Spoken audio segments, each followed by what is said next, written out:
Hello, and welcome to my first video cast on pro wrestling. This is Off the Top Rope with David Shadrick. I'm going to just spend this first podcast explaining a little bit about my background in wrestling. I'm just going to touch briefly on the different things that I've done. In later episodes, of course, I'll have funny stories, ribs, all the kind of weird stuff that happened. So, just as a background, first of all, my grandfather was a huge pro wrestling mark. He drugged me into pro wrestling early. I spent a lot of time watching TV with him and reading his thousands and thousands of pro wrestling magazines. After Grandpa, the next thing that kind of got me into pro wrestling was that I was doing acting in high school, and I was doing karate as my hobby. And I was pretty good at it. I went into the Army. I joined the Army kickboxing team, and I had a kickboxing record of 17-6. Then, when I got out of the Army, I have a friend who's really into pro wrestling. He talked about it all the time, but it had been years. I'd seen a pro wrestling match when I was in basic training, believe it or not, but I hadn't done any wrestling in depth since Grandpa. So John would drag me to the shows, and one day I was out there getting into it, yelling at the bad guys, and King Kong Bundy threw Terry Funk out of the ring right in front of me. And when Terry stood up, I looked down and I realized that I was much bigger than the former world champion. I'd always assumed that you had to be at least 6'6" to become a pro wrestler. Because I was still a kayfabe mark. That was the day. Everything was still kayfabe then. So, I guess it was about 2 months later, I was at Clackamas Community College taking a karate class, and Billy Jack Haynes came in, and he looked at me and a couple of other guys and invited us to go to his pro wrestling school. So I put up my money, and I got trained by Billy. Nothing really happened after that. Billy and Coco Samoa were terrible trainers. They were awful. As a matter of fact, his whole wrestling federation collapsed. It was a huge big deal.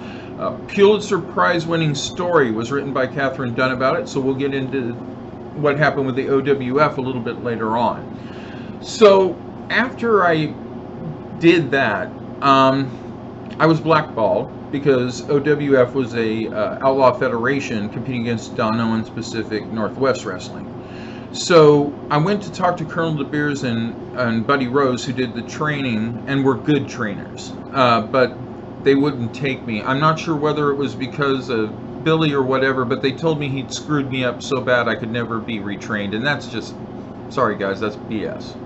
So I never really did much as far as wrestling. I had a couple of spot shows here and there. But I was working, doing marketing for a tree service company. I was doing really well at it, and I still wanted to be involved in pro wrestling. So, at that time, PNW was losing its TV deal. They needed to redo the mobile truck, and it was going to take 2 years at that time. And so I thought, well, maybe if there's enough interest, we can get a studio show going. Well, I worked in downtown. So I collected 3,000 signatures to keep it on the air. It unfortunately didn't work. However, it did introduce me to a lot of the front office people in pro wrestling. And when wrestling would periodically rise and fall, again, stories for the future. And I worked as a marketing director almost for one federation, and then actually was the marketing director for another wrestling federation before I moved to Texas. Now, once I moved to Texas, I was looking around for wrestling, and I was in a fairly big city called San Angelo, and sure enough, there were a couple of guys. One was actually from Southern California, and the other one was pretty big in AAA. And they were doing this little kind of club thing. They weren't really doing pro wrestling. They were just training some guys up, and they had put on like 1 or 2 shows, but all of their guys were still green, and they knew it. And so they were still working with them.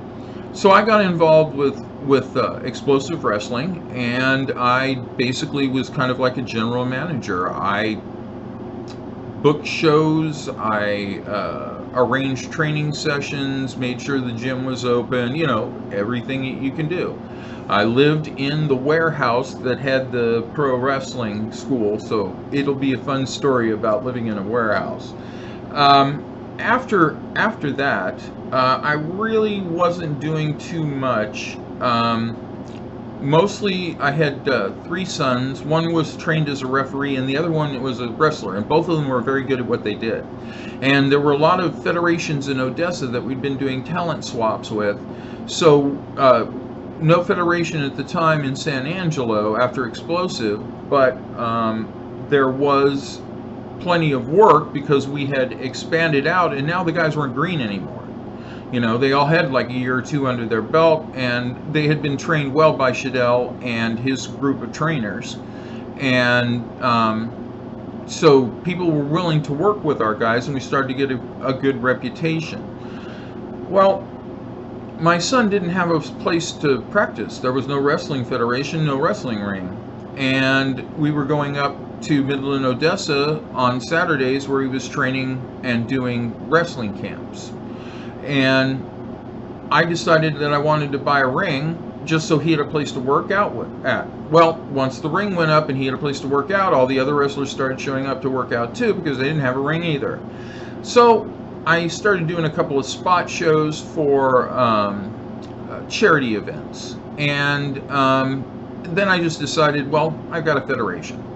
Then I looked around, and everybody who disagreed with how I booked it and who I thought should be working and who I thought was not worth my time and effort ended up with 2 new federations opening up in a town with 88,000 people. So unfortunately, I had to give all of that up because I had a series of health issues, heart attacks, MRSA, and all of that.